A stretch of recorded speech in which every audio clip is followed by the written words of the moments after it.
अब आप वेरिएबल्स के साथ थोड़ा परिचित हो गए हैं, तो हमारा नेक्स्ट टॉपिक होगा कंडीशनल्स इन पीएचपी। तो शुरू करते हैं एक बहुत से आसान एग्जाम्पल से। सबसे पहले हम हमारा ये जो कोड किया था वो निकाल देते हैं। यहाँ पे जैसे कि हम लिखते हैं आई एम लर्निंग पीएचपी, सेव कर देते हैं और जैसा हमको एक्सपेक्टेड था टेक्स्ट यहाँ पे आ गया है, आपको दिख रहा है। तो ये हमारा हो गया स्टैटिक टेक्स्ट। अभी हमारा जो लक्ष्य है वो इसमें पहले हम थोड़ा CSS डाल देते हैं। यहाँ पे हम कंसोल ओपन कर लेते हैं और यहाँ से अपने जाएगी स्टाइल में और इसके अंदर अपने डाल देते हैं बॉडी टैग। ठीक है, अभी सबसे पहले हम इसके अंदर लिखते हैं बहुत ही आसान सी CSS, ताकि ये थोड़ा अच्छे से दिखे, पेज के सेंटर में आ जाए। तो डिस्प्ले हम करेंगे यहाँ पे ग्रिड। CSS नहीं आता तो आप सीख जाइए, थोड़ा सा कॉमन CSS आना बहुत जरूरी होता है। भी प्लेस आइटम्स सेंटर, अभी पेज के सेंटर में आ गया वर्टिकली, पर अभी हमको इसको यहाँ पे भी लाना है। तो हम इसको करेंगे, जो पेज की हाइट है इसको हम सेट कर देते हैं 100 VH। तो अभी यहाँ पे टेक्स्ट आ गया, नाइस सा दिख रहा है। फॉन्ट बॉन्ट बहुत कुछ चेंज कर सकते हैं अगर आपको करना हो तो। चलो इतना कॉपी कर लेते हैं और इसको डाल देते हैं यहाँ पे स्टाइल टैग के अंदर, ताकि थोड़ा सा अच्छा दिखे हमको। थोड़ा फॉर्मेट अच्छा कर लेते हैं। ये हो गया हमारा CSS, जैसे कि यहाँ पे आप देख रहे हैं रिफ्लेक्ट हो गया है। अभी इसमें और कुछ भी आप कर सकते हो, मार्जिन 0 कर सकते हो, बहुत कुछ CSS है जो हम आगे जाके करेंगे। अभी हमको करने का जरूरत नहीं है क्योंकि हमारा गोल कंडीशन सीखने का है। तो अभी जैसे कि हम PHP सीख रहे हैं कि नहीं सीख रहे उसके लिए, तो अभी यहाँ पे हम इसको डायनेमिक लिख लेते हैं।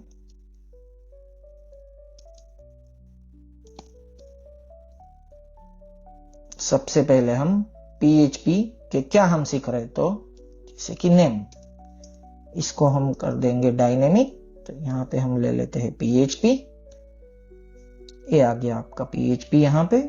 और यहाँ पे सेम तरीके से आप डाल सकते हो PHP इको नेम। तो ये आपका डायनेमिक हो गया। अभी यहाँ पे PHP सीख रहे हो, पूरा कर सकते हो, आधा कर सकते हो, जो भी कर सकते हो, पर ये तब होता है जब आपको API कैसे टैकल करना है वो देखना है। ठीक है, अभी इसमें हम नेक्स्ट करेंगे वो है एक और वेरिएबल लेंगे। जैसे कि आप PHP सीख रहे हैं या तो नहीं सीख रहे, फॉर एग्जांपल आप PHP नहीं सीख रहे तो आप क्या करोगे, यहाँ पे आप नोट डाल दोगे, भाई एम नॉट लर्निंग PHP। ठीक है, बहुत सिंपल सा चीज है। तो उसके लिए पहले हम एक और वेरिएबल लेंगे जो डिफाइन करेगा हमने रीड किया है कि नहीं किया है। तो हम ले लेते हैं is red here is a variable, जिसको -टेक हम यहाँ पे $साइन ऐड कर देंगे and make it true. True मतलब बुलियन में ऐसा होता है कि ट्रू या तो फॉल्स, दो ही वैल्यू होती है बेसिकली। तो मैं जनरली इज आगे लगाता हूं ताकि पता चले कि ये बुलियन वेरिएबल है, कभी भी मैं यूज करता हूं, ये मेरा प्रैक्टिस है। आप भी ऐसी कॉमन प्रैक्टिसेस जब आप प्रोग्रामिंग करें तब फॉलो कर सकते हैं। तो इससे आपको आइडिया आ जाएगा कि कोई चीज ट्रू है या नहीं है। बहुत सिंपल सा है। अभी सोचो कि अगर हमने इसको लर्न कर रहे तो हम क्या करेंगे, इसमें आई एम लर्निंग PHP। अगर नहीं कर रहे तो आई एम नॉट लर्निंग PHP। तो अभी PHP में कोई भी कंडीशन आपको करना हो तो वो स्टार्ट होता है इफ से। जैसे कि यहाँ पे आ गया इफ, आप देख सकते हैं कि मेरा आईडी है तो इसमें ऑटोमेटिक पैरेंथेसिस और सब आ जाता है। तो आप भी ये सेम चीज फॉलो कर सकते हैं यहाँ पे। तो जैसे कि इफ इज रीड, तो यहाँ पे दिख रहा है आपको कि भाई ये हो गया, तो आपको क्या मैसेज करवाना है। तो मैं यहाँ पे ऐसा बोल सकता हूं कि भाई my message should be I am learning PHP, और इसको हम डाल देंगे डबल कोटेड स्ट्रिंग में। तो ये हो गया आपका अगर मैंने बुक रीड किया है तो ये मेरा मैसेज होना चाहिए। तो अभी हमको इस वेरिएबल का जरूरत नहीं है यहाँ पे, और यहाँ पे हम लिख लेंगे इको मैसेज।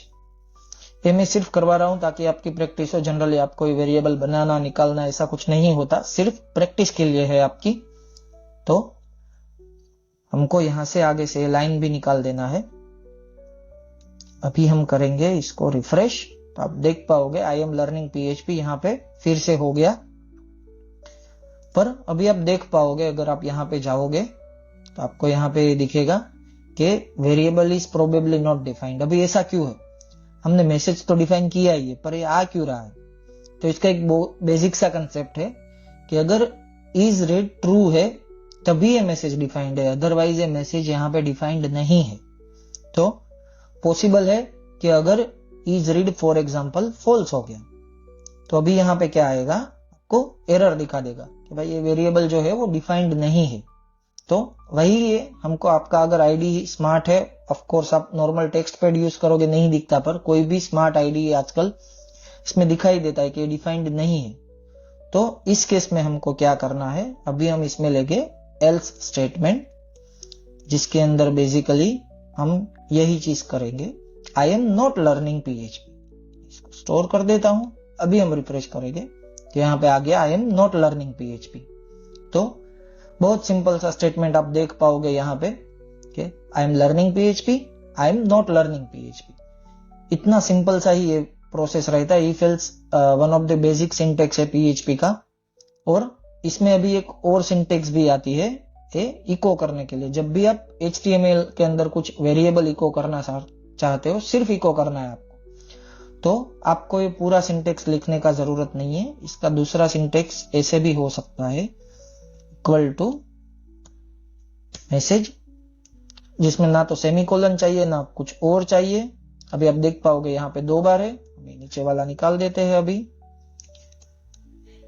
बेसिकली PHP एक सेपरेट सिंटेक्स अलाउ करता है, जहां पे आप PHP का स्टार्टिंग पॉइंट इक्वल टू करके वेरिएबल लिखो तो वो उसको इको कर देता है। तो HTML के अंदर ये बहुत ही हैंडी हो जाता है। कुछ फ्रेमवर्क में फिर ये प्रैक्टिस नहीं होता, जैसे कि आप लारावेल यूज करते हो तो उसका खुद का टेम्पलेट सिंटेक्स है, पर जब आप कोर PHP करते हो तो ये सिंटेक्स बहुत हैंडी हो जाता है। मैं जनरली प्रैक्टिस रखता हूं कि मैं सब सेंटेंस के पीछे सेमीकोलन डाल दूं, ताकि आगे जाके हमको कभी इश्यू ना आए, क्योंकि बहुत बेसिक सा एरर है। अच्छा नहीं लगता कि आपको आप बहुत अच्छा प्रोग्राम लिख रहे हो और सेमीकोलन की मिस्टेक की वजह से आपका प्रोग्राम रन नहीं हो रहा है। तो एक हो गया। अभी दूसरा है, यहाँ पे एक और आपको दिखेगा जब आप देखोगे कि भाई इज रेड है, इज ऑलवेज फॉल्स, क्योंकि हमने यहाँ स्टैटिक डिफाइन किया है। भाई आप ट्रू करोगे तो ऑलवेज यहाँ पे आपको एरर दे देगा कि is red is always true. ऐसा क्यों है? क्योंकि हमने स्टैटिक डिफाइन किया है, कहीं से आ तो नहीं रहा है। तो इसका मतलब ऐसा है कि ऑलवेज इफ ही स्टेटमेंट आने वाला है, तो आप एल्स लिख ही क्यों रहे हो, क्योंकि आपका डिफॉल्ट ट्रू ही है। बट जब आप रियल लाइफ प्रोग्रामिंग करते हो, जैसे कि API से आपने इज रेड का डेटा कॉल कर लिया, जैसे कि आप यूडेमी में प्रोग्रामिंग सीख रहे हो या किसी और प्लेटफॉर्म में सीख रहे हो, आप वहां से डेटा ला रहे हो कि आप क्या लर्न कर रहे हो, तो उस टाइम पे ये बहुत हैंडी हो जाता है। अभी के लिए हम सिर्फ स्टैटिक रख रहे हैं, क्योंकि हमको सीखना है कि कंडीशन कैसे वर्क करती है, तो उसी वजह से यहाँ पे आ रहा है। अदरवाइज आप डेटाबेस से वैल्यू ला सकते हो, API से ला सकते हो, तब ये डायनेमिक हो जाएगा। तो एल्स ब्लॉक कभी आपको नहीं चलेगा। ऐसा अभी एरर आ रहा है, पर फ्यूचर में ऐसा नहीं होगा। तो ये हो गया हमारा कंडीशनल। आप इसको प्रैक्टिस करें, और आपको कोई भी दिक्कत आ रही है, let me know in the comment section below. Thank you so much guys.